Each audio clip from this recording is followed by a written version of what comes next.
Hey, welcome back to Even More Mashed Up. We are the pop culture podcast where we talk about all things pop culture. I'm Allan. And I'm Patrick. And today we're talking about Guardians of the Galaxy, Volume 3, or third volume, as some people would call it.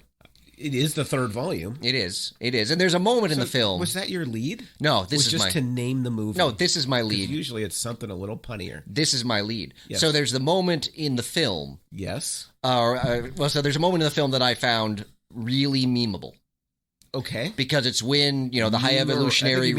Memeable. No, memeable. Memeable. So the high evolutionary reaches into the cage filled with all the baby raccoons, pulls out Rocket. Yes. So here's the meme. All the baby raccoons are the various MCU films. Yes. The one in his hand is Avengers, and the hand is Zach.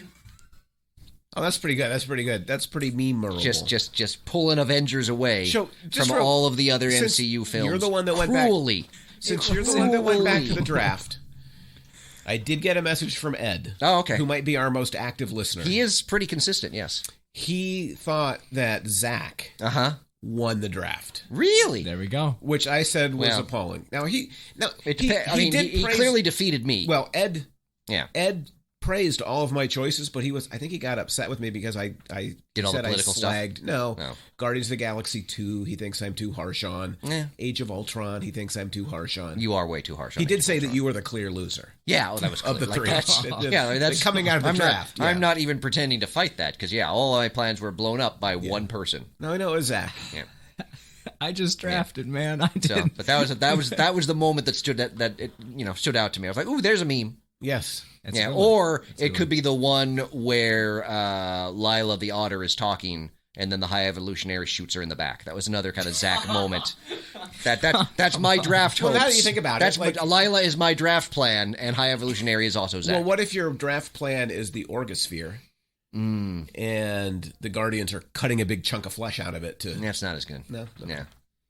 There's a lot of backstabbing that could... There is, yes. The important thing is that there's all kinds of that's one of the many levels that this film spoke to me on. I'm glad that you always say that you're good at rising above. Mm-hmm. And here's yet another demonstration of your ability to kind of move beyond the personal. Exactly. See the big picture. Turned it into art. Did you say exactly? I said exactly. Exactly. Yep. Oh. He's in your head. Like he is in your head. That is not good. Yeah. Avengers was on this weekend. I watched a little bit of it, and then I couldn't watch it because it was just too painful. Do you know what Ed said? What? He said that as he rewatches the Avengers film, he doesn't like it as much. I still love it, but it does come off, particularly compared to the later films, it does come off as a little bit limited. Like Ultron? No, it's definitely got more of at times it's got kind of a Joss Whedon television show feel than than the big movie. Yeah. It's more in comparison to what came later, but I still do love it. Of course you do. So we might do it with Guardians of the Galaxy, the third volume. Yes. Is we could talk about things I loved start with fun facts. Does it have to do with numbers? Yes. They're never fun. But this won't be fun for you. Okay. So, do you want? At least he doesn't care to. Do you want to guess? Anymore. Do you want to guess where it is on Rotten Tomatoes? I'm gonna guess like 85 for the critics. Okay. And like, I want to go low for fans, but that would be a bad idea. Not smart. I'm gonna say 90. Nah, it's at currently. Well, this is as of yesterday. Yeah. It was at 81 with critics. Okay. And 95 with fans. That's ridiculous. Which preposterous puts it at number 19 overall among the MCU films. That's 19th place? Is it 95? Yes. No, that's just based on the critics. Oh, on the critics. Okay, that makes more sense. Yeah. Which do you want to guess which movie that puts it between? Wow. So we're talking like middle of the mushy middle. Mm-hmm. Keep in mind, their mushy middle might not be the same as yours. Right. I'm going to say Guardians 2. Nope. And you didn't even let me finish, did you? Yeah, because you're wrong. And Iron Man 3. Wrong on both. Excellent. Yeah. So it's at number 19, which puts it just below Ant-Man at number 18. Okay. And just above at number 20, Captain America, the First Avenger. That is so ridiculous. I knew, that is so ridiculous. I'm glad I brought a couple fair or foul that I think will rub you the wrong way. Mm-hmm. So so another fun aside. Well, there are two when MCU... you say another, yes. You suggest that we've had one already. There are 2 MCU films that are tied for last place on the Rotten Tomatoes ranking list. Both are at 47% with critics. 47%. Can you guess which 2 they are? Thor 2? No. Doctor Strange? No. What would be at the bottom? At a 47? Yes. Both are at 47. Eternals? Yes. Eternals is one of them. I think that's a little harsh by Eternals. It is kind of harsh on Eternals. I think you'll agree with the other one, though. Okay. At the very bottom? At the very bottom. Zach, you can feel free to take a guess. I'm thinking Hulk. No. Oh, really? Yeah, see, Hulk seems like the obvious choice. What was it? What else was at the bottom of my list? What else was at the bottom of my list that I brought last week? I don't remember. What is it? It is Ant-Man and the Wasp, Quantumania. Wow. Every once in a while, which I thought you would agree with. The tomatoes get it I was right. I was kind of surprised at that. I didn't realize it was that low with the critics. Yeah. No, I would not put it in the lowest low, but it's down at the bottom of the flabby, not quite bottom. Anyways, but that's all I've got for fun facts. Fun facts. All right, so there was one moment in this movie. Okay. Now, should we lead with how we thought about the movie, generally speaking, or should we let that emerge from the... I'm pretty sure I have a feeling where we're going to fall. Do you want to make a prediction then? You're not going to have really liked it. You're going to think it was way too long, possibly way too violent. Both of those things are and true. Possibly too much like the other 2 films, because that's your constant complaint about the Guardians films is they're always the same thing. As I was taking my notes, I said, and I wrote this down, Patrick's going to say I complain about the same things every time. Because you do. And I think Patrick's thinking about it backwards. Maybe Marvel ought to make a new movie at some point. It's just a thought. If they did something different, and I wouldn't have to say the same thing. It's possible you've got something in there about it proving that we're once again at post-peak superhero. I do not have anything in the notes, but there is nothing in this film that would make you think a superhero revival. I don't know. Lots of people think it's the best game since Endgame. Best movie since Endgame. Well, there's been a lot of bad movies since Endgame. Like, is that like... It's kind of a low bar. That doesn't necessarily make it a really good movie. Yeah. So I'm going to think... I think that you liked it, but you wouldn't put it in your top tier. That is correct. Right. Yeah. So, but it was good. I enjoyed it. You enjoyed it, which is perfectly fine for every movie, except for, by the way, Dungeons and Dragons, which is a completely unacceptable reaction for any human being to have. What? No, you said Dungeons and Dragons was good. It was good. It was fun. No, it's not. It was fun. No. It was enjoyable. You did not say that. You said it was good. When I say something's enjoyable, you're like, well, it's a low bar. Perfectly fine. Perfectly enjoyable. No, when you say perfectly fine, we know what we're talking about. This movie might be a smidge better than perfectly fine, but not much. Yeah, I liked it overall. Of course you did. Yeah. Yeah. I enjoyed it. We should just, if we cut right now, and we just ran any conversation we've had about a Marvel movie in the last 3 years, the viewers would, or the listeners would know that's true. No difference. They would be like, yeah, it's... So there was one thing I loved about this movie more than anything that I've loved in a Marvel movie in a long time. It made me literally... When it ended? Made me jump up in my seat and turn to Vicky and say, can you believe this is happening? I feel like this is not 100% true. Okay, what is it? Because you're setting this up for... No, it is 100% true. It is the greatest single musical moment in all of Marvel cinematic history. 100%. Yeah, see, I thought the music was kind of a weakness for this film. Really? Yeah. Now, for me, it was even better than when he dropped the Runaways Cherry Bomb. I was going to say, how can it beat Cherry Bomb? It was better than Cherry Bomb. What's better than Cherry Bomb? Can I ask you a quick question? I was driving in, and the Accept song, do you know Accept, the band? Balls to the Wall? How has James Gunn never used that in a film? No. Maybe he couldn't get the clearance.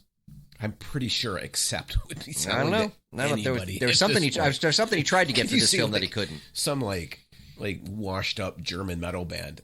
No. Like we are too good for the third volume. Our music is art. We will not take your capitalism. Yeah. So anyway, it is when they dropped "We Care a Lot" by Faith No More. See, I don't know that one by Faith No More, so I didn't recognize it. Which song is that? When does it happen in the movie? I think it's when they do the like slow motion walk, like when they arrive at Counter Earth. They're at Counter Earth, and they're coming off the. Okay, so it's got a great kind of not the one where they're carrying Star-Lord's body. No, that's the beginning. That's okay. So not that. This is like Counter Earth. This is like when they get to the High Evolutionaries. Yeah, like little experimental place. So We Care a Lot. So Faith No More, when I was in college, was one of my favorite bands. Yeah. And their album, I'm telling listeners right now, go listen to Introduce Yourself. I only know their one song. It will, of course you do. But this came before Epic, that. Is that what it's called? Yes. It came before that album, though. This is their first album. It's called Introduce Yourself. Mm-hmm. You should go listen to it and make sure you listen to Ann's song. I don't think I'm going to. Ann's song is just like, as Zach's generation would put it, it slaps. It slaps. It slaps hard. Yeah. Anyway, that all just a setup for you to say slaps hard? No, okay. that is because it felt when I was in college. Mm-hmm. You would go out to the bars on the weekend, but you didn't have a lot of money. So I wouldn't because I was so much younger. But right, you would pregame it, right? So you would get together with your friends and you would drink the cheap Keystone, and then you would go out to the bar. So it would be a cheaper experience, and we would listen to "We Care a Lot" regularly. Like it is a great song. Because it's got a great energy, but it's the most cynical song you've ever heard. It's making fun of all the bands that did like charity work in the 80s and the 90s. So it is Band-Aid. Yeah, all of that. It's just USA for Africa. It's scathing in its critique of feel-good liberalism. It's like it is. I now see the appeal for you. If you ask Vicky, she will tell you that I literally almost bounced out of my seat. I don't think that's true. I'm telling you, I love that song, and like the bass line is immediately identifiable. I didn't recognize it. For you is like I heard the first two, and I was like, I can't. Oh, it's like me when I hear the piano keys of "Take on Me." There you go. Yes, immediately recognizable. Exactly. Exactly. Yeah. Now we all know it. Yeah, so good. I know it's popular. Thus, it's good. Yeah. So, no, it's just an awesome. Anyhow. Song. When they went to Faith No More, and not the Faith No More you'd expect, like you would expect it to be epic, right? Like you would expect it to be that, but no. Like James Gunn, I don't know that I really love him as a filmmaker, but I'm looking at the soundtrack; it's not bad. Yeah, see, the problem is most of it's like '90s and early 2000s, and that's an era of music that's just not really to my taste. Well, I guess like We Care a Lot would have been like very early '90s, yeah, like 90, 91. That's just not. Just general, that era is not my favorite. So Rainbow, Heart, there was Alice Cooper, Little Florence and the Machine. It was like a pretty. That was the one that worked, was the Florence and Machine. I thought that worked at the end, and I thought Creep worked okay at the beginning. But the rest of it at times felt a little bit. Okay, that is ridiculous. Now I'm angry. Why are you angry? Because dropping We Care a Lot at that moment was perfect. Well, but I don't know that song. It was perfect. Okay, I'll take your word for it. Fine, there was a third perfect moment. Okay, neither of the other two you mentioned were perfect, by the way. I thought they were pretty good. I wish Zach had gone, because Zach's a professional. And I don't trust Zach's opinion. I had some complaints about the sound mixing. Oh. Like the song would come in, it would be loud, and then it would kind of fade there were to like fighting sounds. Yeah, it wasn't that, but there were a couple times where like the sound was yeah. only on the left. And I was like, that's weird. It was a weird mix, but like in the fight scenes, like you would hear the music and then it would kind of fade and you would hear like blasters and then it would come back to the music and kind of oscillate. I've never noticed that before watching. It could have been worse. It was a really apparently weird mix, at one theater they somehow managed during the trailers to play both the Transformers trailer and the Little Mermaid trailer at the same time. Now that's just a good mashup. And people said it was a perfect, like it worked surprisingly well. Apparently, it's like that's kismet. Like this is how the universe works. Pulls things together. So you did not care for Faith No More. I did not. I didn't recognize it as Faith No More. But yeah, so the music in general did not work for me as much as it has in previous Guardians movies. Please go home. Open up your Spotify. I don't have Spotify. Open up your Apple Tunes. Then I have to pay for it. I have it on disc. And they haven't released... Do you have a CD player? I looked to see if they had the Guardians of the Galaxy Volume 3 soundtrack to download yet, and it's not there. So just Google Introduce Yourself, Faith No More, and you can listen to the whole album right there. No, that feels like I'm pirating something. Just Googling and then listening to it. Yeah, I don't know what to say to that, Zach. If it's on YouTube and it's from the official band, then but that's I don't know. It feels like I'm in a sketchy area. You just don't want to introduce yourself to anything new. It's possible. I don't want to introduce myself to introduce yourself. Anyway, that was my all-time favorite musical moment. Okay, in a Marvel film. I was saying like an all-time or just in a Marvel film. Just a Marvel film. There's nothing about this film. I can't believe it beats Cherry Bomb. Yeah, it does. That is shocking to me. It does. And I think when Quill's backpack gets emptied out, I think there's a Garbage Pail Kid. Yes, there is card. Yeah, because that's they had the copyright clearance in the credits, which is super cool because number one, Art Spiegelman, right? Like was literally like the creative force behind the Garbage Pail Kids. So it's high art, number one. Number two, in We Care a Lot, they actually sing about the Garbage Pail Kids. Okay. Yeah, they claim they never lie. And see, people say we don't talk about music on this show. That's right. We care a lot. And sound mixing. About the Transformers because there's more than meets the eye. It's all in there. Like that song, it covers everything. If you want to know my political philosophy of life, it sounds like it's a song full of Easter eggs. Not at all. Really? It's a song full of cultural criticism. And references. Which is more or less the same as Howard the Duck showing up and playing cards. Pretty much just the same, yes. More or less the exact same thing. The exact same thing. The Transformers reference. There's no difference there. It's exactly the same. It's exactly the same. Literally impossible. But they had Faith No More and the Garbage Pail Kids fit together perfectly. And finally, there was an Alf card. Oh, I didn't see the Alf card. And I don't know if you remember or not, but when we did the sitcom draft, yeah, Alf was my 4th round pick. Okay, because I needed a smart ass kid. He's not a kid though. Well, but he's smart ass. He is, and he's tiny, short. Good. Okay, guess all short people are kids then. Some of them act like kids. You're not especially taller than me, by the way. I don't act like a kid though. I bring the maturity to the show. Oh, really? Who pounded the table and yelled at Zach because they didn't get their favorite movie? He high evolutionaried me. Just snatched my raccoon away. It happened twice. Yes, that's true. That's right. 2 of my raccoons. That's right. So I don't know if you remember this from Wikipedia or not, but this is my favorite description of Alf of all time. It's just a throwback to an old show. Okay. They describe his, quote, culture shock, survivor guilt, boredom, despair, and loneliness, frequently causing difficulty for the Tanners. I did not realize Alf was such a layered character. I remember he ate cats. I remember him being a smart ass. I remember eating cats. Yeah. So anyway. All that was like a smoke screen for the real deep pain Alf felt inside. Apparently. Like, I watched it as a kid, and I missed all of the layers. Yeah. I just saw a little Muppety alien. Yeah. All right, so speaking of Muppety aliens, I did love the music. Guardians of the Galaxy. Yeah, see, the music was not as good for me, but it's just because it's mostly based in an era of music that I don't care for by and large. Right, you have like 1984 to 1989 marked off. Yeah, and the rest of music can go to hell. Goes a little bit earlier than that. 83. No. I mean, you could go to 80s. Like the whole 80s? Yeah. 81. Yeah, maybe 82. might be a little too much disco still in the 80s. Because you're not a disco guy. No, not at all. Not disco. Not my thing. Yeah. So, Guardians Volume 3. Yes.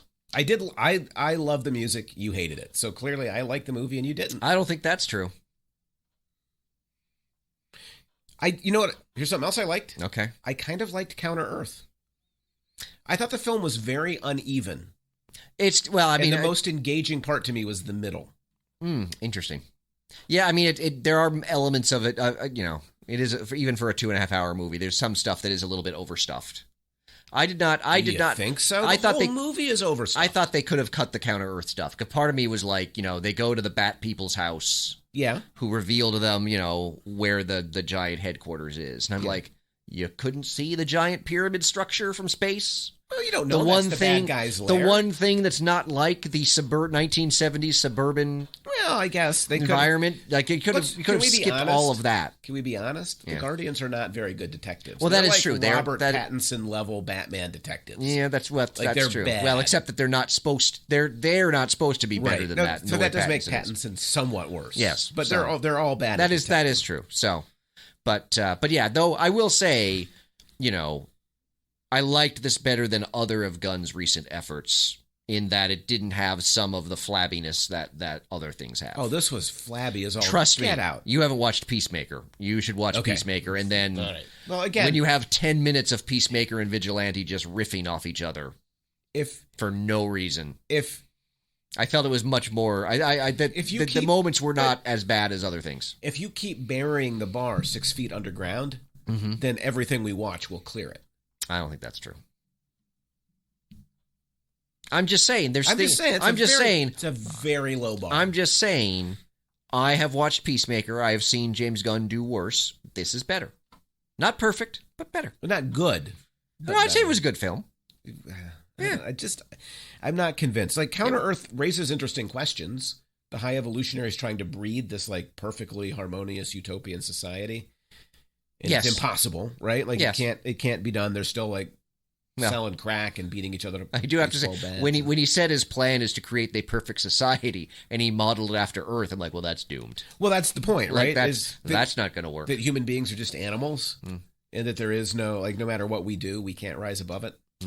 Well, some of us rise above. Well, I'd like you to point to somebody who does. Yeah, it's just not going to cut it. One thing that I liked for a minute was I thought we finally had a vegan superhero movie. Well, it's all about, like, not mistreating animals, That's true. And animal cruelty being terrible. Until I figured out, well, it's not exactly true. You can't mistreat earthbound animals. But animals that are indigenous to anything besides Earth are absolutely fair game and will be slaughtered in heaps and mounds. Oh, are you talking about the ones at the end? All the creatures that they're like slicing their way through creatures through the whole movie. Well, but it's a very Earthist kind of movie, don't you think? Yeah, somewhat, yes. Yeah. Are you an Earth supremacist? I don't think so. If this is the supreme form of life, yes. Good God. Well, you can still think it's the best you're going to get and be an Earth supremacist. That's a low bar. Well, that bar is 6 feet underground. That's 6 feet under the other bar. That's 6 feet underground. Who's the king of the low bar? Apparently you, because you just out low barred me. I don't think I did. So I'm just saying. I thought it was going to be vegan, and then it turned out it wasn't. One of the things I find interesting is that with High Evolutionary, I kind of started thinking about this in terms of the 3 films. Yeah. Because in Guardians 1, here we go. They're fighting Ronan, who basically is a religious zealot that wants to wipe out any culture that's not his own. Okay. Second film, they fight Ego, who wants to replace pretty much all life with himself. And get it on with lizard ladies. Well, that's part of the plan of making everything like himself. And then we have High Evolutionary that's trying to make everything into sort of his idea of perfection. So there kind of has been this sort of consistent theme of the Guardians facing sort of cultural or other kinds or genetic supremacists. Yeah, just over and over and over again. But I gave James Gunn credit for the continued critique of genetic and cultural supremacy. Could we have the same theme again, please, sir? Just again and again and again. But that's the thing, nobody picks up on it, so people keep he keeps having to do it again. Because no one picks up on it. Everyone picked up on Starro and Suicide Squad as imperialism, but no one has picked up on the cultural genetic supremacy of the Guardians villains. Well, I gotta say, it's kind of hard to miss. Well, that's because I just explained it to you. Yeah, thank you. And that's why you didn't. So now it's obvious. Yeah, whereas before something is becoming increasingly obvious over the course of this program. Whereas before, your sort of jaded attitude towards superhero films. What was that? We'll edit that in post. Superhero we will films. Not edit that in post. We're going to turn that into one of those little buttons you push. No, listen. And it goes, Zach is clearly going to be on my side because I've treated him with nothing but respect. That's a fair point. Go on. And kindness. Well, just due to your jaded sensibilities towards superhero films, you don't appreciate the nuances in later films. The problem is there's no nuance. It would be an interesting film if he was actually questioning that kind of stuff in an interesting way. Sure they are. It's bad. Not. It's bad. Okay, I'm sorry. It's really bad. It's bad. I stand defeated. That kind of nuance, it is bad. Yeah. Yes. Supremacists are bad. Except for Earth supremacists, of which you are one. No, I am not an Earth supremacist. You didn't deny it earlier. I'm pretty sure I said explicitly no. No? You just were like, well, it's not a very good one. Uh-huh. That's what you said. And I'm pretty sure that's not what I said. Could we roll that tape again, Zach? No, we can't do that either. Yeah, because we can never do that, can we? We can only do that if we can edit things in post as well. So anyway, the final thing I liked about the movie, yes, is that it didn't give us all of the happy endings that you were kind of expecting. Okay. So, Peter and Gamora don't come back together. I was very happy with that because I think I talked about it before. That was one of my worries with the film. It's like, are we getting the same story over again? But so the way that they did go a different route, I was like, okay, good. Right. She finds another surrogate family. Yep, exactly. Right? Which is it's technically a different Gamora too. I don't even remember how she's different, but she's from earlier. She's from 2014 before she even met the Guardians. So how did she get back? Thanos from 2014 traveled to the present day in Endgame. Okay. Via the quantum realm. And he brought her with him? Yeah, she's on the ship. Oh, I didn't know that. Along with, that's why we have 2 nebulas. Are there 2 Nebulas? Yes, Nebula shoots herself in it. Did you not watch Endgame?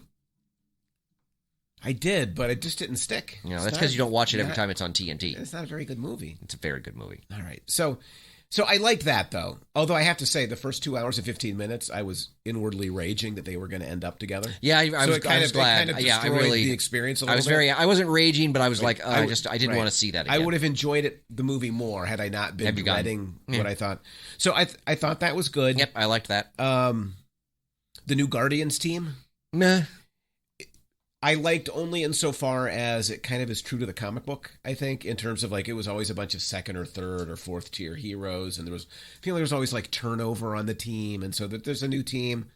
I like that it, I did not care that Star-Lord's coming back, zero interest. See, I actually liked that because we talked about this the other day at the other show, that one of the problems the MCU has is that with Evans gone, Downey gone, and Boseman gone, they'd kind of obviously Evans and Downey being kind of the tent poles, yes, and Boseman clearly being the one that was going to place that. We talked about how they don't really have Star-Lord's going to do it. I think Star-Lord kind of fixes that. He had all the energy in this movie that he had in the Christmas special. He's barely in the Christmas special. Yeah. I thought he was good. I thought he was fine. No, he was. Did you say fine? Yes. Yeah, he was fine. I agree. It was good. It was a perfectly workmanlike performance. It's like slipping on a pair of shoes that you like. It's very comfortable. Was that really effort to walk around in them? Or to be fair, I'm not sure there was ever much effort in his playing the role. He's basically Chris Pratt. But there was there was a brightness to the first Star-Lord. Mm-hmm. By volume 2, it's still kind of there, but I think it's fading. I think Star-Lord is fading. Yeah, but I could see, but see this now he's in completely different circumstances, back on Earth. Yeah. So I could see that could possibly might fix something. His reunion with his grandpa, had no emotional punch to it whatsoever. Oh, I thought it did. No, it made you. Did you cry? Not there, but I did get a little choked up at all of the Guardians. The moment that almost got me was the whole Drax was born to be a dad. I got a little choked up. That Drax was, by the way, the standout of this movie. Really, I thought Nebula and Mantis were the ones that stood out to me. Nebula to me was just more Nebula. But and then nobody dies. That was shocking. After all the time we spent speculating on who. I thought that was not even High Evolutionary died. Yeah, nobody dies. Wait, what happened to the High Evolutionary? They just left him on the rocket ship that was exploding. But I don't think the ship completely exploded. They did a Nolan Batman, didn't they? Where he's like, I won't kill you, but I don't have to save you. And he jumps off the train. But I don't know that the ship blew up with High Evolutionary. What a terrible moment! I can't kill you, but I don't have to save you, so I'm going to leave you on the train. It allows Batman to pretend that he's adhered to his no killing rule. No, I understand which this film does a lot of. A lot of what? The proclaiming we don't kill.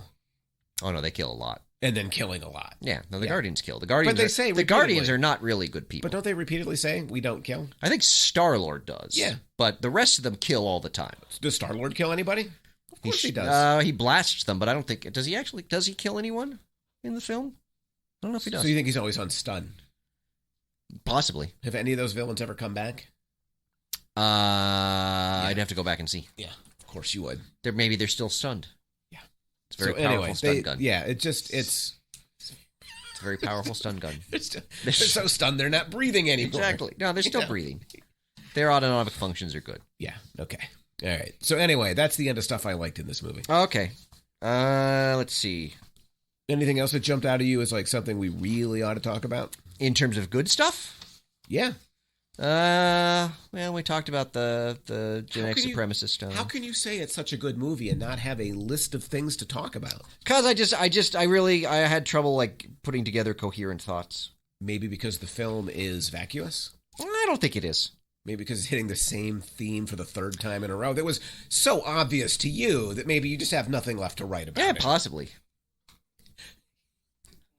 I just really enjoyed it in terms of for me I liked it because I thought I liked the character work in the film, and that we got You've got to be kidding me! No, I like these characters. That's not the same as character work. Yeah, I thought they all had nice character arcs. They all had nice storylines. They all got wrapped up in a nice little bow. There's a bow. I agree with that. Yeah, I like that. But an arc suggests some kind of movement. Yeah. Okay. I just don't see a lot of movement. See a lot of sitting still. No. Rocket, was the outsider, and now he sort of learned to be sort of part of the family. Now he's ready to be a leader. Okay. So that's development. Drax is no longer the destroyer. He's now back to being a father, which it was the loss of his family that was the reason he became the destroyer. Yeah, he grew a lot. So he's back. Yeah. Mantis is off on her own, finding her own way after having been sort of out for growth. No, but see, here's what you're not appreciating. Oh, I'm not appreciating. Is that with Mantis out on her own, and Kang running around, we're of course going to get the Celestial Madonna saga. I don't know why she needs to be on her own for that. Well, just to separate. I really hope we don't get that. We're going to get the Celestial Madonna saga. Classic Avengers storyline. Yeah, and I know everybody's calling for it. Okay, but I am not. Well, not every. So, I'm not you sure. you would agree the film was too long, right? Even Ed said that it was 15 minutes too long. I have to say, it passed the bladder test. I made it through the entire movie, even though I drank a small Coke during it. Didn't have to get up. Did you fall asleep? No. I had my Coke. I had my big tin of popcorn because they had the commemorative Guardians tin, so I had to get that. How much did you spend to get a commemorative tin for a third-rate film? Well, I didn't spend anything because it's not a third-rate film. Ha ha! So I win. How much did you spend? Was it $16.99? $12.99? Yeah, so it was at least $16.99. I can't remember. Let's be honest. You're not going to go high. You're going to go low. I can't remember which one it was. It was $16.99 or maybe $3. They had one that was shaped like Groot that was like $29.99. I'm like, that's ridiculous. I will get the much more reasonably priced.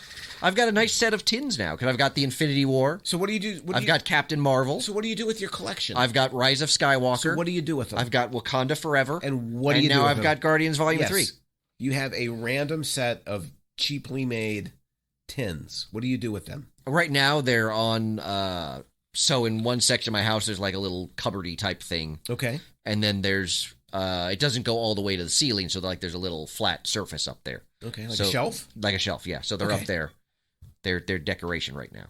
So that's how you're decorating your house? Well, among other things. I'm sorry, how else would you expect me to decorate my house? I don't know, not with something that was made by like a little kid in Nicaragua who was paid 10 cents for the week so that you can come home to your house and look at your 5 cheap tins and think about what a great life you live. That's what I would say that. Are you kidding? See, it's much easier for me to do that if I don't think about the kid in Nicaragua. See, you just ruined my tins for me.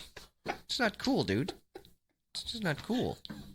I like my tins. I like my tins. You ruined my tins for me.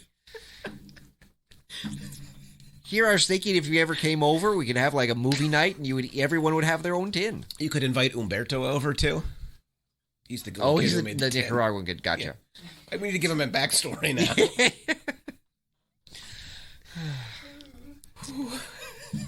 I can tell you stories about the Sandinistas. Now you okay. Umberto is now 30. Well, it's just the stories he's heard from his parents. Okay, is that what it is? Dark era, sir. dark era. Wow. Thank God Reagan gave those contras all that money. Okay, I don't know where to go. Yeah, I don't really know where to go. I'm sorry, I might have gotten a little bit. Might have gotten a little too worked up. Yeah, that's just a little. Oh, I did like Cosmo. I hated Cosmo. How do you hate Cosmo? I don't Such a good dog. He's a good dog. That joke ran way too long. It is possible. Wasn't funny the first time, and Cosmo was not particularly interesting. I suppose you liked Cosmo's arc. Yeah, because he thought he was a good dog. Then he was a bad dog, and then became a good dog again. But he always thought he was a good dog, so there's no real arc there. Yeah. There was one moment that did kind of bother me. What's that? Well, when Kraglin... As you were pulling that popcorn out of that handmade tin. Handmade. It's artisanal. Yeah. It's a bespoke tin. When Kraglin is like learning how to use the arrow. Yeah. And there's the moment where he like sees Yondu and, hears Yondu say, I use my heart to fly the arrow or whatever it was. I'm like, God, Could we just pack more Velveeta into the film? Could I just finish my thought before you interrupt me? This film offends me. Okay. Almost as much as your tins did. But please go ahead. Well, it's a moment that made no sense, because the only time we've heard Yondu say the thing about the arrow is when he said it to Quill in Volume 2. Kraglin wasn't there. Okay. So how Kraglin would have ever heard Yondu say, I fly the arrow with my heart? It's just a ghost that's come back. It's like a Force ghost. That's what I assumed it was. Well, no, it's clearly like he's just like seeing him. I don't think it's actually him back. No, a ghost isn't actually back. No, it's not a ghost. It's intangible. That was a moment that didn't. That moment did not work for me. You know what else didn't work in the film? The film. Any scene with Kraglin in it. Yeah. Such an uninteresting character. Like, there was so much time devoted to characters that I just didn't. I didn't think there was a lot of time to Kraglin. He had like a handful of scenes where he was learning to use the arrow. If even Ed said that the film was 15 minutes too long, then we know it was at least half an hour too long. I don't think it was too long. I thought it was fine. You could have carved a much better... You could have carved... I mean, you could have carved... I mean, I would have carved the Counter-Earth stuff down quite a bit. Like the Nathan Fillion stuff? That could have been carved down. Yeah. I told Ed from now on I was going to call him Nathan Filler. It's just filler. There's so much filler in this. Yeah. Not funny. The joke isn't funny. Everybody, it's beating up on Nepo babies now. Like, that's hard to do. Beating up on Nepo babies. Yeah. Because that's right. Because they've all got somebody in their crew that's like hired because they know the boss. Or Gotcha. Nephew of the boss or whatever. So, yeah, I mean, that could have been trimmed. But which made for me, again, for a film that was very up and down, very uneven. There were stretches I found myself quite disinterested in. Stretches that I thought were fine. No, it kept my attention the whole time. Juggling too many balls. There were a lot of there were a few things that telling too many stories. Well, and it's also a film that I'm not sure really works on its own, because you really have to have seen at least Volume 2, because Aisha just shows up. Who's Aisha? She's the woman that leads the Sovereign. Oh. Warlock's mother, among the main villains from Volume 2. Can we just say that Warlock, you could cut all of the Warlock stuff and the movie would be no different, except for the twist at the end where you know the twist is coming.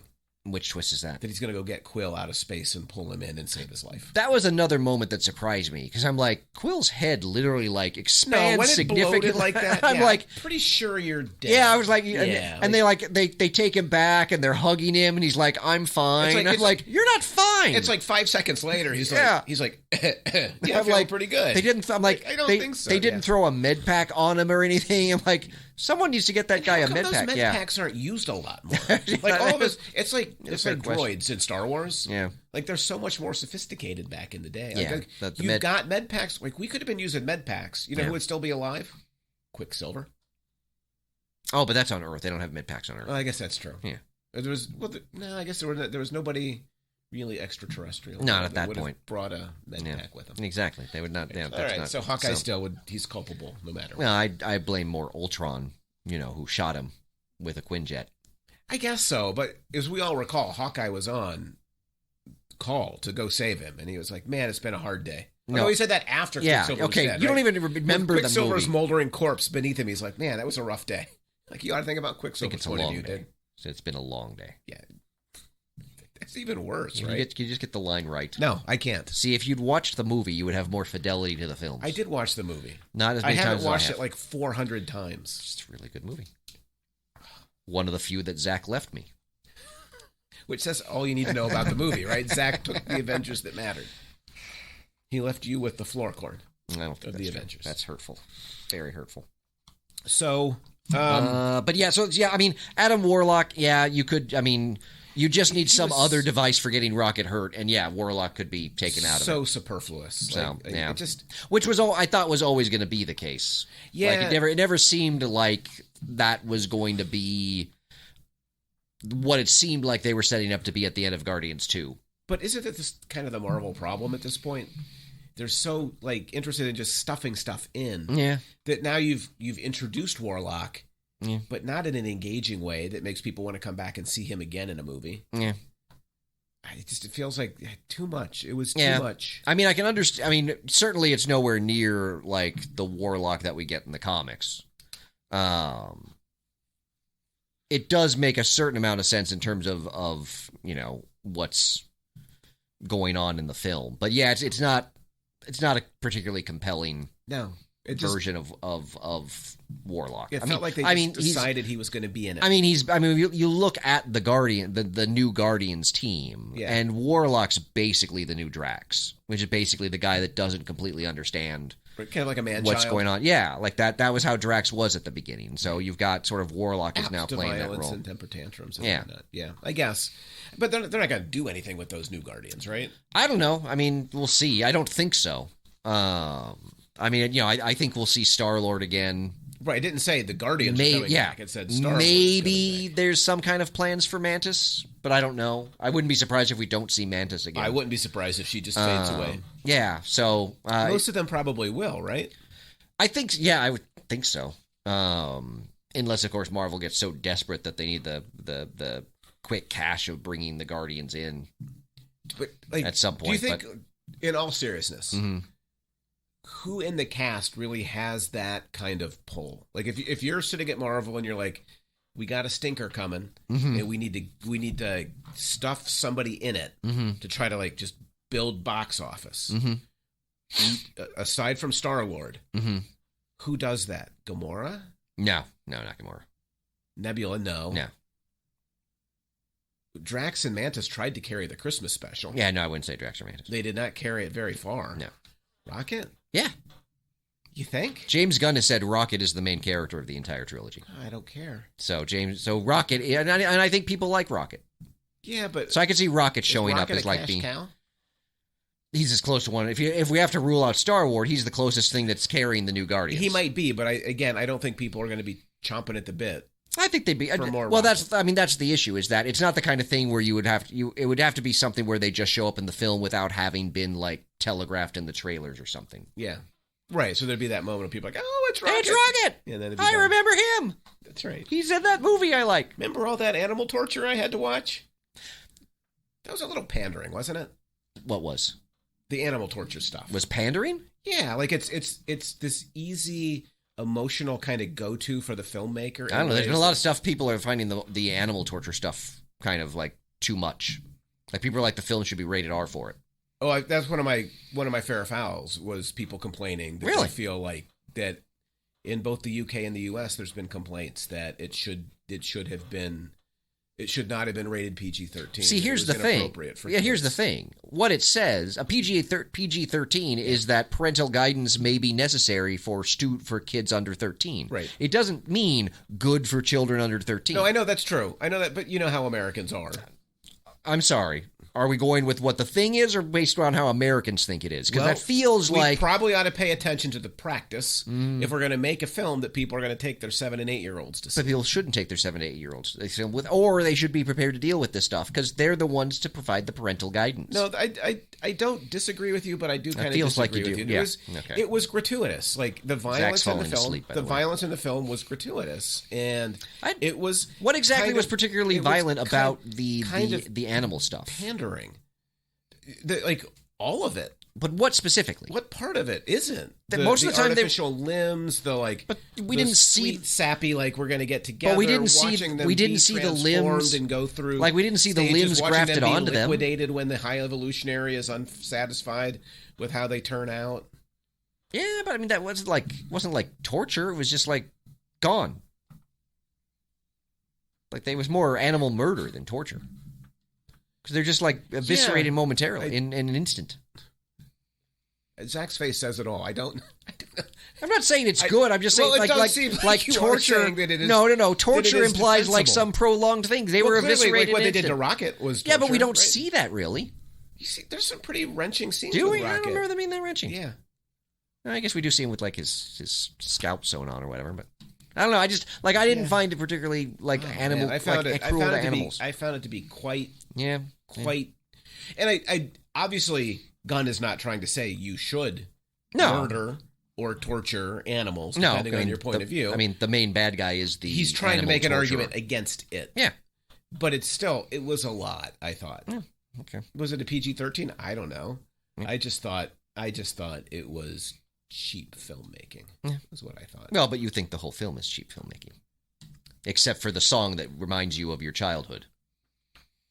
And yet when I talk about things that remind me of my childhood, all of a sudden nostalgia is not what we can use to defend a movie? No. Excuse me, sir. Apparently. Yes, in attacking my hypocrisy, you just want to be a hypocrite. So please. No, I'm just pointing out your own hypocrisy. For you. I'm just pointing out your own, that you critique my nostalgia, but your nostalgia's fine.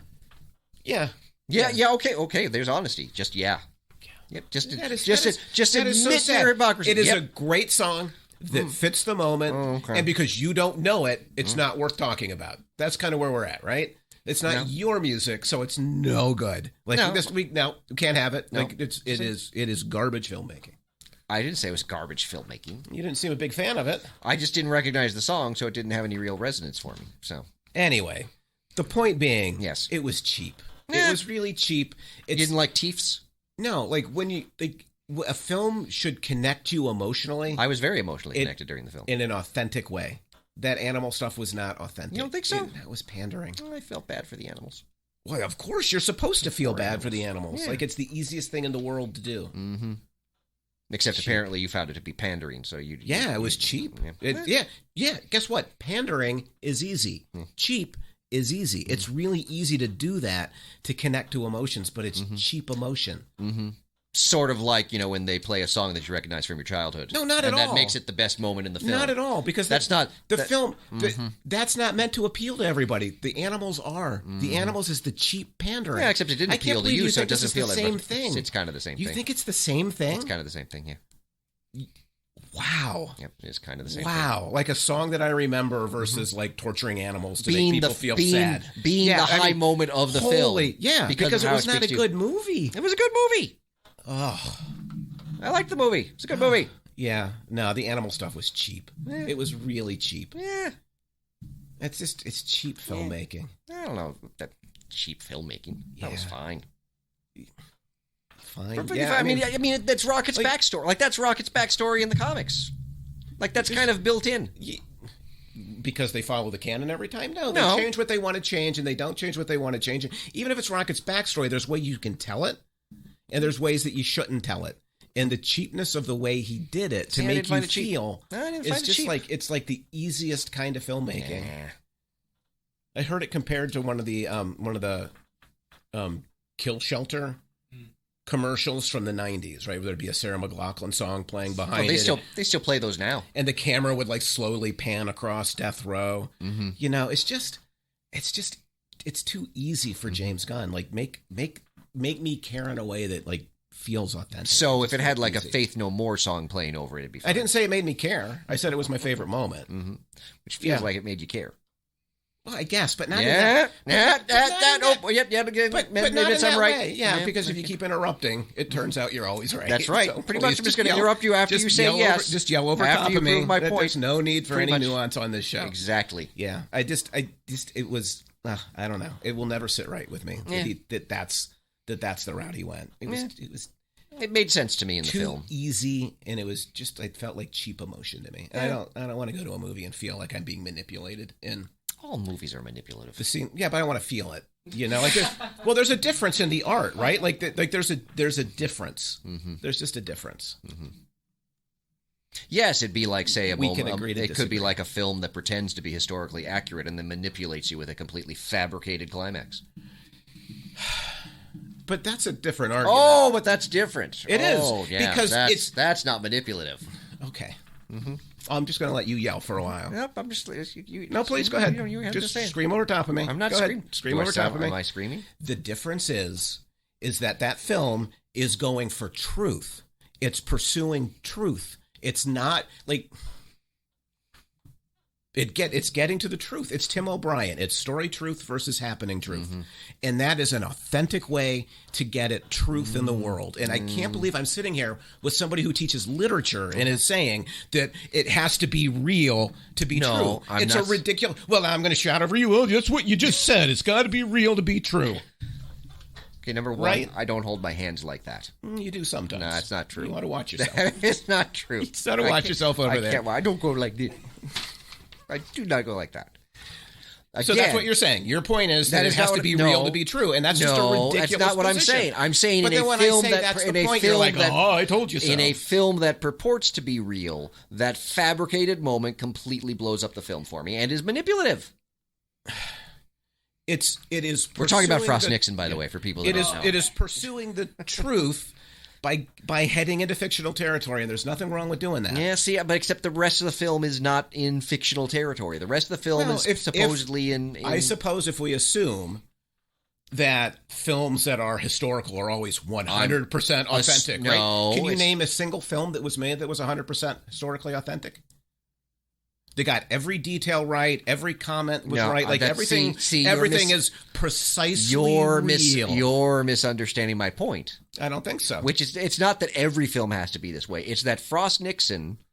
So, in terms of how it projected itself, or how it built its world, point out the film that did that it was 100% authentic.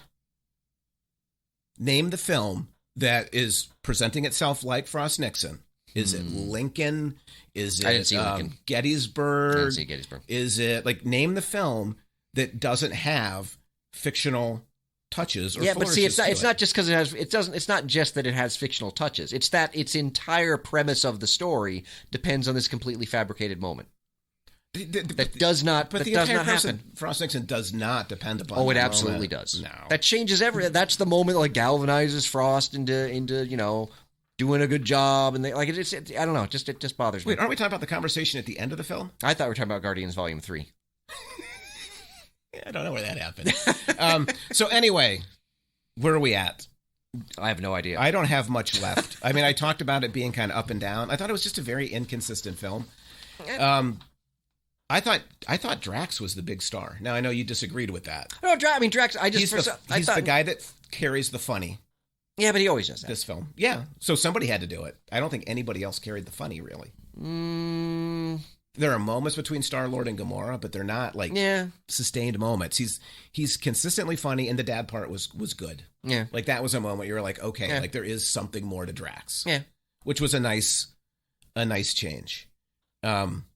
But that he doesn't tell everybody he can speak the kid's language right away is a weird. That was weird. That's clearly forced because they're wanting to make a joke and they're wanting to make that was kind of weird. I was like, how does he know the language again? Yeah, it just so even Drax kind of has that final moment of hollowness where you're like, come on, just talk to the kids. Instead, we need the jujube joke, right? Jujube, was that what they said? Was it? I thought it was jib or something like I don't know, something like that. It's a different dialect. I don't know. Yeah. One or the other. Yeah. So, but to me, Drax. So you really liked Nebula. Yeah, I can see where you would see her as more. She is kind of more. I just kind of like, particularly given how her character was introduced in Guardians 1. Yeah. And that, her character was probably a weak point in Guardians 1. The way that they've actually turned Nebula into a more fully rounded character. Yeah, I guess that's true. In between the other two, between this film, between Infinity War and Endgame, and now this, they've done. If you had told me after Guardians 1 that Nebula was going to be significant, I would have laughed at you. Right, and I guess she's significant, but I don't know. She is very yelly in this film, though, because I can see where you might find her a little one note. She was, and same with Mantis. I mean, I guess she goes off on her own at the end, but that's. I'm sorry to say it, it's a cop-out ending. Mantis can only find who she is if we're not making a movie about her. And we can figure out who the raccoon is, but we can't figure out who Mantis is. It's just I don't know. So, to me, I think I appreciate because both Nebula and Mantis are characters that I think with any other creator would have just had nothing. With their, they would have just been in the background. They really wouldn't have had much development. So the fact that Gunn actually does something with them. I like that he actually does something with them instead of making them like Kraglin. Kraglin is a cipher. Yeah, and that's what you would kind of expect for Nebula and Mantis. Right. And so the fact that he does consistently more than that, I'm not sure Mantis is that much more than that. I think she's more. I'd say she's more than that. Yeah, but not by a bunch. Yeah, I guess for me. So did you like Gamora in this film? She was okay. Like the new Gamora. New Gamora's fine. I could have done with less of her. Just like they're kind of fine. I could have done with less of her. Yeah, it was a weird choice to bring her back and do that. I do like what they did in terms of wrapping up her and Star-Lord's kind of arc or whatever. Yeah. They could have done that earlier in the movie, and maybe I don't think we really needed Gamora hanging around. Well, but she has to be there because she's part of the team. Yeah, I know. She's not part of the team. I know, but it felt very forced. I agree with that. But they can't solve it early. Because what are they going to do? Yeah. Like, that whole point is that she's there. I mean, I guess we know Rocket's backstory, but we kind of knew it already, didn't we? Not just without the gory particulars. Yeah. Yeah. Okay. Yeah. And then Star-Lord, again, I thought was kind of subdued. I think he had his usual lively energy. Well, I mean, he is a little bit sad throughout most of the film. Yeah. You know, in terms of dealing with the whole Gamora thing, and then, his best friend is dying on the table. So, dude's got a lot going on. Feeling guilty about not, it's true, about but his grandfather. Sometimes his emotions make him funny. Like we're in the elevator and he, is explaining the backstory with Gamora. Yeah. Like it can still be funny. It can still be done with energy. It doesn't really come off with, I didn't think, a ton of energy. So how about Groot? Groot's Groot. That's the thing about Groot, right? Does anybody really think Groot's adorable anymore? I don't know. Because the first volume, Groot was super adorable and everybody loved Groot. And everybody loved Baby Groot in the second volume. Right. Oh, that's right. Baby Groot is the second volume. Like all of a sudden. Yeah, teenage, early 20s Groot. It just didn't. I also don't understand why putting all the weapons inside of the tree kept them from knowing the weapons were there. Except for the fact that they don't bother to scan Groot. Like they scan Star-Lord and then they don't scan Groot. I'm like, well, it seems like I hadn't even thought about that, right? Yeah. They don't even bother. I guess but you would scan a tree. A tree would be hollow. Well, I wouldn't scan a tree, but I'd scan a walking, talking tree. Yeah. By the way, the scene where he unfolds with all the guns is such a celebration of kind of violence and gun culture. Well, yes, that's clearly not going to be your cup of tea. Yeah. Am I supposed to cheer at that? Yes. When he pulls out a bunch of Just like in the second one, you're supposed to cheer when they kill all the Ravagers with the arrow. Yeah, which you didn't like that for the same reason. I had trouble cheering for that. Yeah. I don't know. So, we've just gone through Stallone. Were you happy to see him back? I did not care to. Yeah, that was. Why is he there? Because I think Gunn wanted to have everyone that had ever appeared in the trilogy that could. Okay, well, mission accomplished. So, because I think almost everyone's in there. It's kind of like Endgame. Where everybody's supposed to be there. Endgame's much better. No, not in terms of quality. In terms of stuffing is all the characters in that are. But see, when you say stuffing, it makes it sound so much worse. Populating? I can live with that. Yes. Okay. Because there is that moment, where everybody steps out of the Doctor Strange portal. Yeah. Oh, I still get chills at that moment. That moment still gives me chills. Yeah. Yeah. The whole on your left. Oh, I still get chills. That moment still. And then how about the High Evolutionary? Because you were thinking he wouldn't be a main character in some ways. Yeah. And he turned out to be. He did. I'm not sure. What do you think of him? Two things. Yeah. Within the film, we obviously got a lot of his backstory, but I don't know if he felt fully developed. I think that's probably fair. Yeah. The other thing is like a good chunk of the film, hey, that guy'd make a great Kang if they have to replace their current Kang. That's interesting. I've seen a couple. There's been a couple people on Twitter that have said the same thing as well. I'm like, that guy would make a good. The actor would be really good at Kang. Maybe, yeah. I mean, he played the High Evolutionary very different. There were some of the moments when he got very angry, I could see. Yeah, but paralleling with Kang. There was kind of a childishness. Yeah, the High Evolutionary that I don't necessarily. But the same actor was also in the Peacemaker series and played a very different kind of character. So he's clearly a good actor. Part of me is I'm just if they have to replace Majors, they should just use. Can you do that though? I think they could. Can you just take the guy that was just the High Evolutionary and now make him? Well, the only thing worse is the people online on Twitter actually trying to explain. They're like, yeah, you just replace him and say the High Evolutionary was a Kang. Was this universe's Kang. I'm like, no, you don't explain it. Oh. People get replaced in movie film franchises all the time. No, that's you just swap the guy out and you move on if you have to move on. You could do that, I guess. So, but I don't know. Having just seen him as the High Evolution, and I actually thought he was pretty good. He was. He was. He didn't have the most to work with, but I thought he made the evolutionary.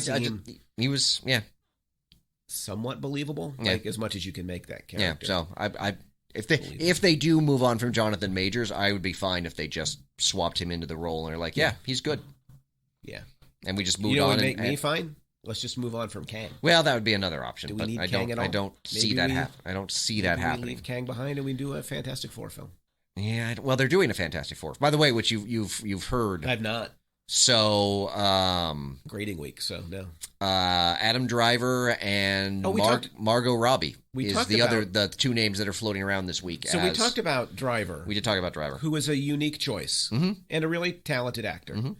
Margot Robbie. Yeah. I mean, she does a lot of stuff. She does do a lot of stuff. Maybe. Yeah, so we'll see. I mean, it's not this is just rumors. This is not officially announced or anything, but those are the names being bounced around. It would be now. Poaching somebody from DC. Well, I mean, half of the Suicide Squad is also in this film. Oh, yeah. Well, because on the person they kidnap on the elevator, the kind of red face, that was Ratcatcher from Suicide. Yeah, I can see that now. And then the blonde woman that was also running like the switchboard or whatever, or was running security there. Yeah, that's Guns' wife again. Really? Yeah. Huh. And then, Stallone is the shark in Suicide Squad. It pays off to know James Gunn. It does. I mean, I'm of two minds on it. I'm like, yeah, it's always the same actors, but I do appreciate that he is loyal to like the people that work with him. Yeah, it's true. And his brother. But yeah, like a lot of the Suicide Squad people are and he said that more than likely we're going to see people from the Guardians over in. I mean, he said basically that one of them is going to be in Legacy. Superman Legacy. Yeah. Didn't say which one. I'm so uninterested. Like, that's not a good tease for me. Yeah. So, like... Well, to be fair, it was on a Q&A of, like... He was on Twitter with, I can ask me anything. So someone asked, will any of the Guardians actors be in Superman Legacy? And he said yes. Okay. So, I mean, I guess some of the high evolutionary questions are interesting, right? Will science outpace our ability to control it?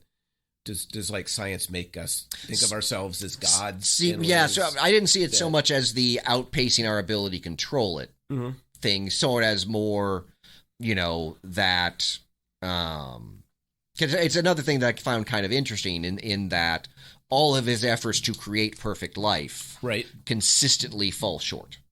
Right. And that, the idea, and again, kind of thinking, particularly when you think about like the last group, the Jib Jib kids or whatever they're called, the Star Children. Yes. The way in which that everyone he creates is all the same, but also completely unable to do anything original. Yeah, it doesn't make a lot of sense. What do you mean? That he's making these creatures out of animals, but they live like humans. Well, I don't know that he made the Star Children out of animals. Well, I think more of Counter-Earth. Yeah. I guess. Yeah. Yeah. But I thought it was kind of... well, and it's also interesting, and this is where, I'll probably lose Ed, that the Star Children that are like his best attempt at perfect life, that are completely unimaginative. Right. They're also as white as can be. Oh, that's a fair point. Yeah. Yeah. Yes. So maybe that's a critique of whiteness. Because that's white people have no creativity. I'm kind of thinking about like the whole supremacy kind of theme running through the films. I thought that might be kind of because there are a lot of people that are saying online after the film did a little bit better than expected this weekend. They're like, see, if Marvel doesn't go woke, they do well. I'm like, really? Your film about the genetic supremacist is not woke in some way. Like people are trying to claim this as an unwoke film. I'm like, this is as woke as anything else you guys complain about. It just depends on if you want to see it as woke. Yeah, exactly. Like you can make an argument that this is just as woke as anything else. You just don't want to see it in this film because you like it. Right.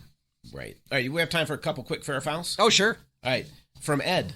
Oh. Is this the best trilogy in the Marvel Universe besides Cap? Oh, besides Cap. Thinking Avengers is not a trilogy. Yeah. Right? So it takes Avengers off the table. So that would leave Iron Man, Yep. Ant-Man, Thor, and Guardians. Oh, boy, that's a tough one. Mm-hmm. It's a challenging question. It is, well, just because Iron Man 2 is such a clunker. Well, and as is Thor 2. And, of course, you don't like Love and Thunder. Oh, so wait, Thor's not a trilogy anymore. Yeah, you're right. Off the table. Yeah, so we got to take... So it's Iron Man, which has a weak number 2. Ant-Man. Which is... Yeah. Not that great. One was fun. Yeah, and then... Boy, that's tough. But that's not a good answer for you, is it? I'd probably still give Iron Man... Even with by a nudge. 2. Wow. Well, because Iron Man 1 and Iron Man 3 are really good. That's true. It's true. So and Guardians 1 is really good. 2 and 3 are like good, but not really good. Yeah. Is that the math? That's probably fair. Yeah, it's close. If they're close, like that's a tough one. But I'd probably just give the slightest edge to Iron Man. Okay, as a trilogy. All right. I have a couple other fair or foul. But yeah, no, I mean Cap is easily the best trilogy, particularly since Avengers is not a trilogy. Would you say that the film delivered, quote, a series of devastating emotional sucker punches along the way? No. All right, so I would agree with you. Well, because, I mean, you know, like, I got a little bit choked up at the end with everyone's kind of, like, final farewells and stuff like that. Huh, I did not. I got a little choked up. But the way in which, well, particularly in that you see Rocket get severely injured, but then survives. Yeah. You have the moment where Drax gets shot a couple of times in the chest, and I thought, oh, this is where Drax... Nope, this is not where Drax dies. There was almost too much of that for me. It was like... Yeah, exactly. Gunn had planted all the rumors of death so that he could then play with your emotions. And then I thought when Star-Lord was in space, I was like, oh, this is going to be the big death for... And then I was like, oh, no, we're not. So... Even space bloating. Yeah. So I would say there were moments where they played to sort of those emotional shocks, but they always backed off of them. Right. Like... and even the end, like again, like the grandfather reunion was nice. I guess but it felt those moments worked for me. In that, well, yeah, I mean, they weren't like an emotional sucker but that was the other thing too. Is I was like, well, the moment from the very first mention of the grandfather, I'm like, well, Quill's going to Earth sometime. I thought that was going to be a post-credit scene. Yeah, was going to be him showing up on Earth. I was like that, and then I'm like, well, Quill's going to survive, and then they had him in space. I'm like, oh, maybe he doesn't. Oh, no, he does. Yeah, okay, yeah. So it was a little bit too much. So they did. Like, particularly the Drax ones is where I kind of got. Yeah. I agree. Like with the Drax ones, like okay, you're now because Drax is getting shot point blank in the chest and then multiple times, right? And then in the back, I'm like, but still survives. I'm like, okay. So yeah, it was clear. I think that was the moment when I realized, like, oh, no one's really going to die in this film. Right. And you shouldn't be thinking that when you're watching a movie. Yeah. Like you shouldn't be thinking about the meta text. So yeah, so I would probably say that was foul. I'm not sure. There was only one emotional moment to me, and it was the one you mentioned earlier, when she said Drax isn't a destroyer. Yeah. He's a dad. That was the only moment for me that was like, oh. Yeah. Like there's that was about Drax that was the moment where I got really choked up. Yeah. That I will give you that one. Yeah. But other than that, yeah, I wouldn't say that. I mean, it does in retrospect, it doesn't give us the kind of gut-wrenching, devastating film we kind of expected. It kind of gives us a nice farewell to everyone. Like what the two Avengers capstones kind of brought. Like moments at the end where you were like, oh, and you felt it. Like when Peter Parker ashes away. Yes, like that's a moment. That's a moment where you feel it. Yeah, yeah. And then Stark's death. Stark dies. You feel it. The funeral, you feel it, but you didn't. Like Guardians, it feels thin. In retrospect, in that sense, I kind of wish someone had died. It would have maybe in that things would But it has to be like the right kind of death too. That's true. Not just a death. You know. That's the thing. That's why I thought Star-Lord might have worked in terms of letting him die in space. Oh, so I've got one more fair or foul for you. Okay, it's from Forbes. Oh, I might have read this. Oh, really? I think I looked at the Forbes article. It was a practically perfect ending to a practically perfect superhero movie that takes viewers all over the place. The whole cast is great. Cameos from Nathan Fillion and others are fun. Would you describe it as a practically perfect ending to a practically perfect movie that takes us to all of these weird and emotional places? I thought it was a pretty good ending to a pretty good film. So was that foul then? Yeah, I'd probably have to say it's mostly vaguely foul. It's foul. It's more foul than fair. All right. I mean, that's kind of shaving it. I would say. He goes on to write. You were complaining about my lack of nuance earlier, so I'm trying to be more nuanced in my perspective. How about this? I laughed. I cried more than I cared to admit. And I bid farewell to some of my favorite of MCU's heroes. Was that from Ed? No. This is still Forbes. Oh, this is still Forbes. I chuckled. I almost cried. You almost cried? I got a little choked up there. Wow. Okay. Well, part of it is that, particularly Guardians 2 came out being all about dad, and it came out right around the time my dad died. Yeah. Like, that movie still kind of... Oh, so it's connecting to that. Like the dad stuff in this film. That's part of why Drax being a dad. Yeah. That's why I get kind of choked up, because, that stuff does hit me a little bit more. Yeah. But yeah, so I just wish the whole movie had connected in like that kind of deep emotional way. Yeah. So he goes on, because you're going to love the kicker at the end of this. I think I read this, but I can't remember. I'll definitely see this one again. Yes, I will see it again. Though probably not until it leaves theaters. Oh, no, I'll see it again in theaters. Not because it's great, or not because it's not great, but because it's a little too heavy to go back to. Oh, okay, yeah. Do you find it's a really heavy film? No. Okay. No, I mean, it had some... Well, again, it had moments, maybe. But again, a lot of those moments it sort of dodged in the end. It does kind of give us a very kind of... It's a feel-good sort of farewell, wrapping everything up in a nice little bow. Right, so not the heavy that he's describing. No, it doesn't have the heavy... Well, as we were just saying, it doesn't have the heaviness of Infinity War or Endgame. It just... No, even though that's what everyone's comparing it to. Particularly Endgame. I think if you watch them side by side... That's a good idea. I should do that. Yeah, you're going to see that one is much thinner. Oh, yeah. Like, it just doesn't have the heft that the others do. So here's how the review ends. Quote, "Not every movie can be as much fun as Dungeons & Dragons Honor Among Thieves." No. It's directly from Forbes. Ah. So I thought you'd appreciate that. But that's from... Is that entire review about Honors Among Thieves? No. Oh, okay. It is not. In his review for okay. I thought this was going to be one of your tricks. He went back to Honor Among Thieves and said Guardians was too heavy. Apparently, you can't always have as much fun. Yeah, apparently Honor Among Thieves lost money. Why do you say that happily? I didn't say that happily. You do like a sense of satisfaction. No, it was not meant to be with satisfaction. So you're disappointed that it lost money. You think they're not going to make another one? That's the theory. It didn't do well. Sad. It might not have done well enough for a sequel. I don't really need a sequel for that, but I did enjoy that one. I know you did. That one was fun. Mm-hmm. It's perfectly fine.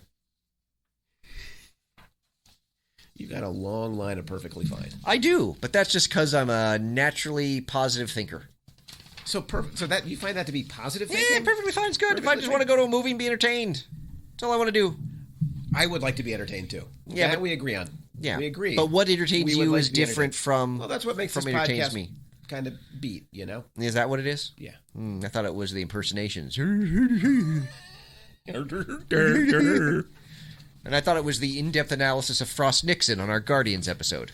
Well, see, we do go to Frost Nixon more than we ought to. I just don't understand how you don't see that. See, but you don't understand my point. Is you're thinking about it's art. But it's not art. It is. No. It's not art. That film is not art. That film is what you don't like about that, or what I don't like about that film is exactly what you don't like about Guardians. I disagree, but all we can do is disagree. Yeah, or, have Zach be the tiebreaker. Zach's like, I haven't seen Frost Nixon. Yeah, I haven't, or Guardians 3. No. You don't need to see Frost Nixon. It's a waste of your time. All right, sounds good. Yeah. Nope, see, Zach's on my side. I win. Unless you want to understand Richard Nixon's soul, which I would totally understand you not wanting. I'm pretty sure you can understand his soul without seeing Frost Nixon. If you want to understand his soul, you can understand it without. I think I can, just from history. You can just watch Dick and understand his soul, I think. That's also a film you can watch. Yeah. Actually, those are two films to watch side by side. Yeah. Put those two together with All the President's Men, which I do in my film class, actually, and all of a sudden you got something. You do all three of those together? I do All the President's Men. Oh, I don't do Frost Nixon. I was going to say, I didn't think you did Frost. Yeah, I think you did the other two. I do Dick and I do Frost Nixon. Yeah. No. No.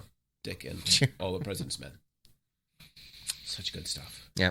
Maybe I'll throw Frost Nixon in there. Get students thinking about it. I could come in and do a guest commentary if you'd like. I won't let you in.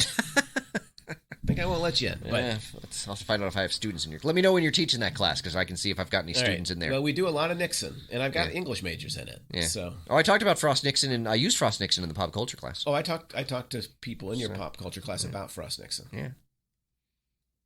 Again, it's not how it compares to other films. It's in terms of what the film itself is doing. Right, as art. It's not art. It is art. It is not art. So cinema's not art.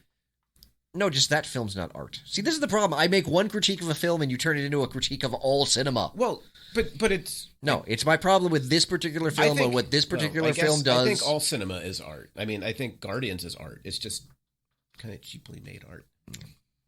But so you don't think all cinema is art then? You think I would love to have a conversation, which we can't do today because we're over time, on what makes a movie an art movie, like a movie that is art, versus what makes a movie that's just I don't know, not art. Okay, well, Michael Bay would be one example. Michael Bay is the quintessence of art. Okay, oh my God. No. Just a really cheap art that he's celebrating. Cheapness of it. Okay, you keep saying that's where you'd lose me, is you keep saying he just is an embodiment of the cheapness of it. He's not celebrating it. You're celebrating it through Michael Bay. Michael Bay is not celebrating it. He is just the embodiment of the cheapness. There's only one way to solve this, is to have Michael Bay on the podcast. Okay, Zach, you have to, yes. And we ask him straight up. Oh, yeah. What is your intention with Transformers? Yeah. That's it. That's the only question we'll ask him. I don't care about intention. But that's what we were just arguing about, that I think Bay is doing something intentional and you think he's not. No, I'm only talking about Bay I'm talking about the implied author, not the actual Michael Bay. You don't want to go down this narrative rabbit hole with me. Well, I don't want to go down any rabbit hole with you. So his intentions don't matter if he's trying to make a film. No. See, I'm not talking about the flesh and blood Michael Bay. I'm talking about the Michael Bay that we know and that is implied by the film. Well, I'm not sure that guy implied by the film is that guy that different. No. That Bud Light scene. Oh, Jesus. That is a self-aware guy. No, that is not. You couldn't make that scene without knowing what you were doing. See, you give Michael Bay way too much credit. Or you give him not enough. I don't think that's true. There's only one way we're going to find out, Zach. So get Michael Bay on the show. So Guardians 3, thumbs up or thumbs down? I'm going to give it a thumb sideways. Yeah. Like, I wouldn't say don't go see it, but it's definitely a mushy middle film. Yeah, it's not a top tier film. If it is the best since Endgame, that's just because the movies since Endgame have been right. For me, mixed at best. It would be kind of like right in the middle. We just did the draft, right? So I've just looked at all of my films. I think it's like right in the middle. I'm not sure where it is because it depends on if Zach takes it from me. Well, you still have it on your list of draftables. Yeah, that's true. So where would it be? I don't know. It's probably. Yeah, it's probably in the middle. I have to go see it again. Like it's just kind of in the middle, I think. So, but I mean, it's not a bad Marvel. It movie. It's not a great Marvel movie. It's a solid double. To use a baseball metaphor. No, I understood it was a baseball metaphor. Just making sure. It might be an infield single. Nah. No, it's better. I think it's not an infield single. I think it is a sharply struck single to left field. Got the whole barrel of the bat to it. You just didn't get enough elevation to get it out of the park. It drops in sharply right in front of the left fielder. They pick it up as you're rounding first, and you trot back. You're very proud. You deployed the right technique. You're on base, but it's just a sharply hit single. Yeah, I'd let him get to second. So you think it's like hitting to the gap? You don't think it's a ground rule double, do you? Like no. You can just stroll into second base? You know what a ground rule double is? No. Okay, that's where the ball bounces but goes over the fence. Oh, yeah, no, it wouldn't be that. So then you get to go to second automatically. Well, maybe that is how it is. As opposed to like a double where you really have to hustle and you're just beating the tag. Or is it a double with like an error made by the defense? Then it's not really a double. Then it's just a single with an error. Maybe it is a ground rule because it does, it kind of bounces. Well, what about Zach's point? Maybe it's a single with an error. Yeah, I don't know. A double with an error. Well, that would be it. But the error would then get you to third base. No, it gets you second. So then it would be a single. Like the error gets you to the second. It gets you to second, yeah. Right. So it's like a single, and the left fielder bobbled it. Yeah. And you were James Gunn. You were really attentive, and you saw that bobble, and you're like, I'm going to second. He overthrew the cutoff, and missed the cutoff, maybe. Yeah. See, I feel like it's the ground rule double because it. So you think it was that comfortable? It falls short of what it should be, but then kind of bounces over because of other things, and gets you to second. So, but to me, I think it's like a comfortably getting to second. Yeah, like not having to hustle to get to second. Yeah, no, because it's a double. I think this is at best like just barely beating the tag. Nah, let him get kind of bounces over.